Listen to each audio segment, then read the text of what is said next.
This is our Grandia Tourer. 13 seaters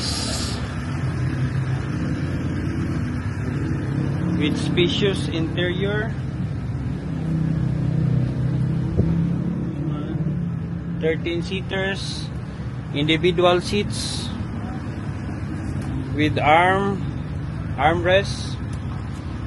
individual aircon vents, and for your convenience, we have USB charging port. Also, we have this one cup holder.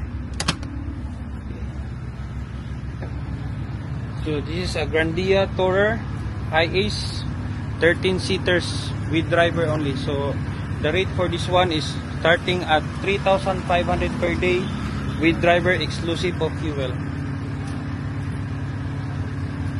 So for bookings and reservation, please call us at 0917-309-1140 or visit us here in office at Carmen, Cagayan de Oro City. Thank you guys for watching.